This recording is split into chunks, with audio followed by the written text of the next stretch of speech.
Bonjour, bonsoir. C'est un réel plaisir pour moi de vous retrouver encore sur la chaîne Afro-Optimiste.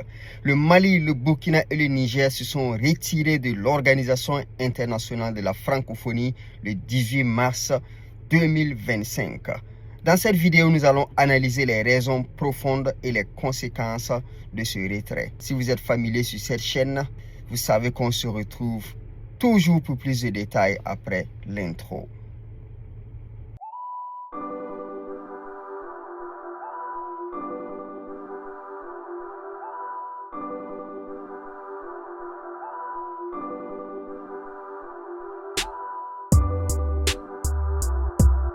Entre le 17 et le 18 mars 2025, le Niger, le Burkina Faso et le Mali ont successivement claqué la porte de l'Organisation internationale de la francophonie, une organisation mise en place par les pays ayant en commun la langue française.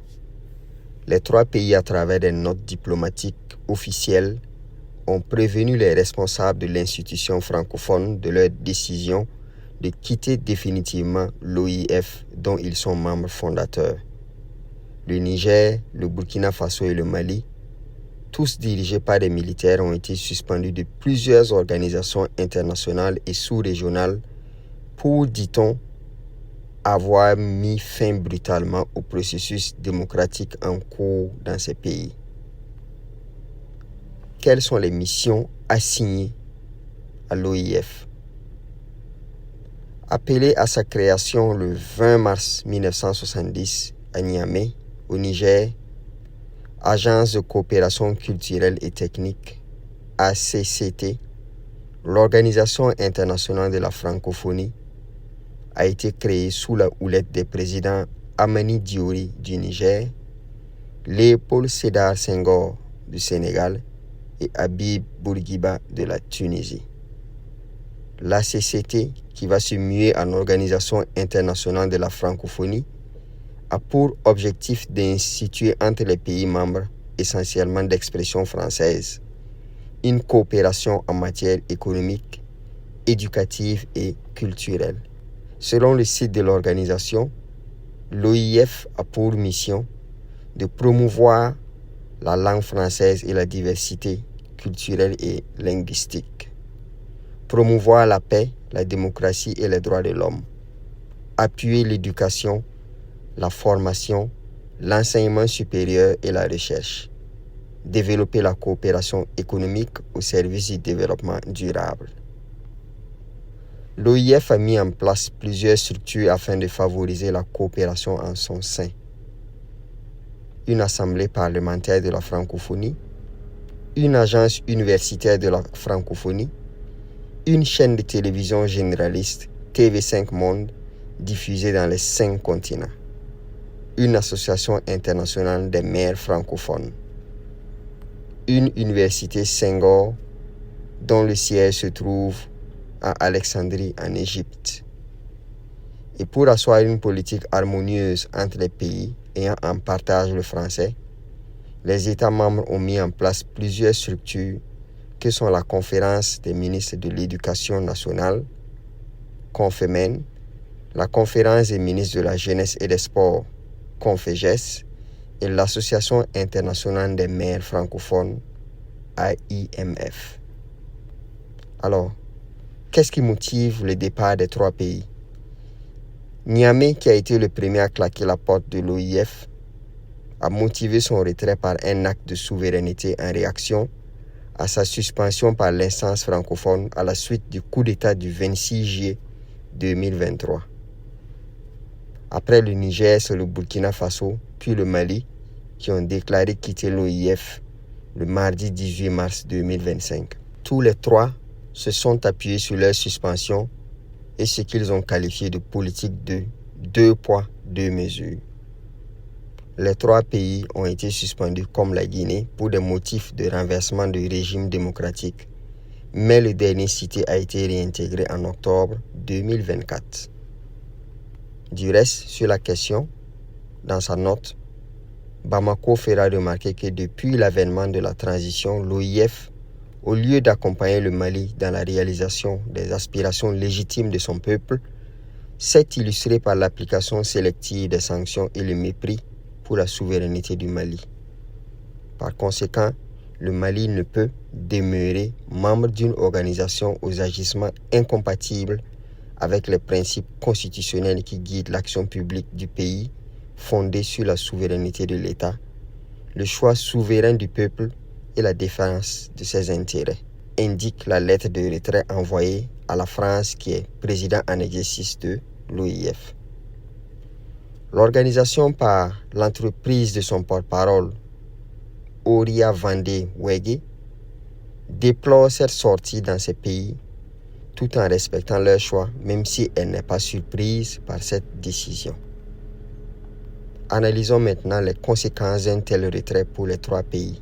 Selon les textes de l'OIF, tout État membre peut se retirer en envoyant une note verbale, puis une note officielle au pays en charge de la présidence en exercice chargé d'informer le secrétariat général. Selon Paul Amegakpo, président de l'Institut Tamberma pour la gouvernance, ces pays de l'AES perdront, une fois leur retrait officiellement constaté, les différents concours techniques, financiers et même pédagogiques, notamment dans les domaines de l'éducation, des médias et de la formation professionnelle. Plusieurs projets financiers en faveur de la jeunesse, de l'autonomisation de la jeune fille seront également impactés.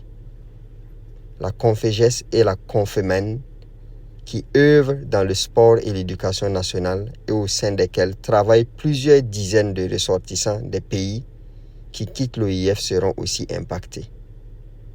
L'OIF est aussi partenaire du FESPACO, le Festival panafricain du cinéma et de la télévision de Ouagadougou, au Burkina Faso.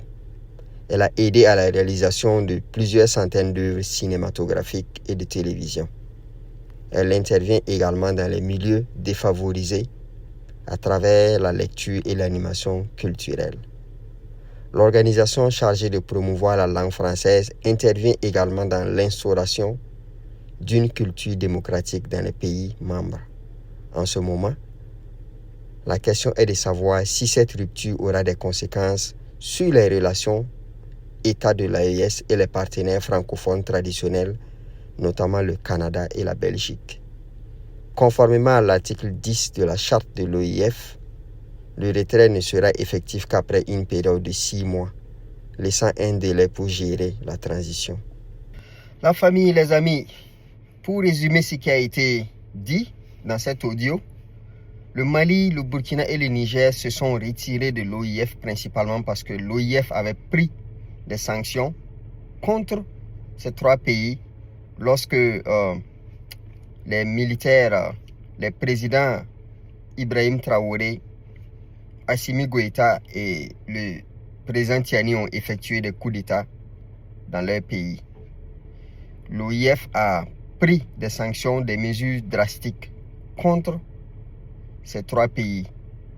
Et selon les communiqués qui ont été diffusés par le Mali principalement, le Mali estime que l'OIF n'a pas supporté le Mali, n'a pas accompagné le Mali lorsque le Mali traversait une période difficile. Bien au contraire, l'OIF s'est aligné derrière d'autres institutions pour suspendre le Mali de cette institution et n'a pas du tout accompagné le Mali, ni le Burkina, ni le Niger lorsqu'ils traversaient une période difficile après les coups d'État qui ont été opérés dans ces différents pays. Donc, c'est contre cette politique de 2 poids 2 mesures que ces États ont souverainement décidé de quitter cette organisation. Selon l'audio que nous venons d'écouter, on a vu que l'OIF a créé beaucoup d'autres institutions, je vais dire des structures au sein de cette institution-là, dans ces différents pays, dont principalement la télévision TV5, et qui fait partie en fait de ces structures qui ont été mises en place par l'OIF dans ces différents pays. Il y a aussi d'autres institutions, hein. Il y a des institutions culturelles, des institutions qui sont chargées de faire la promotion de la démocratie. Et il y a même l'association des maires francophones.